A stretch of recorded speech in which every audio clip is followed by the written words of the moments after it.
Sa inilabas na report ng COA sa kanilang isinagawang special audit sa kontrobersyal na Makati City Hall Building 2, iba't ibang irregularidad ang kanilang nakita, gaya ng ilang lumabas sa mga pagdinig ng Senado. Kinwestiyon naman ng kampo ng mga Binay ang timing ng COA report. Balitang hatid ni Ivan Mayrina. Hanggang 2 billion pesos ang ginastos para sa Makati City Hall Building 2. Sa special report ng Commission on Audit, luwabas sa 2.2 billion pesos ang kabuang ginastos sa gusali, kahit pa 2 palapag lang nadagdag sa 9 na palapag na gusali. At ang original na approximated budget for contract, halos 284 million pesos lang. Kabilang sa mga tinukoy na liable o may pananagutan si Vice President Jejomar Binay na Makati Mayor nung simula ng gusali. Ang anak niyang si Junjun Binay na Makati Mayor nang matapos ang gusali.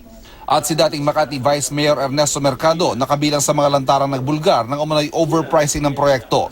Sa tatlo, tayong si Junjun Binay ang kinasuhan ng Ombudsman sa Sandigan Bayan kasabay na iba pang opisyal ng Makati.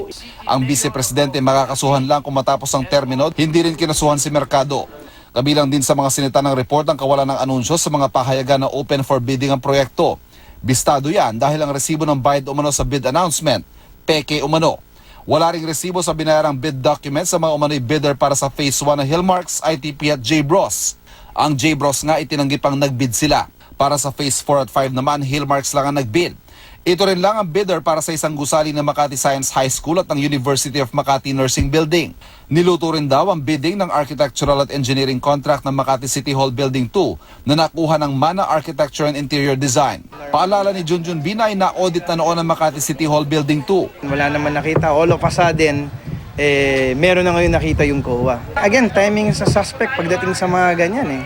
Sa tugon naman sa COA, sinabi raw noon ng mga abogado ni Vice President Binay na ang tanging papel niya ay ang pag-review kung kumpleto ang bid documents sa pinaaproba sa kanya at nirekomenda ng Bids and Awards Committee. Kung tanggihan niya ang rekomendasyon, baka raw ipakahulugan ito na tangkang impluensyahan ng komite. Naghugas kamay rin noon ang nakababatang Binay. Sa dinami-dami ng trabaho ng mayor, hindi ho naman pwede na asahan siya na bawat pahina, bawat pirma, bawat submission, i-examinin niya. Wala na ho siyang magagawa. Hihimayin pa raw ng Binay Camp ang COA report pero kinukwestiyon din nila ang timing ng paglalabas ito. Ito yung isa nilang paraan para siraan lamang si Vice President Binay at ang kanyang anak. Sinusubukan pa namin hinga ng pahayagang Hillmarks at ang Mana Architecture and Interior Design. Ivan Mayrina, GMA News.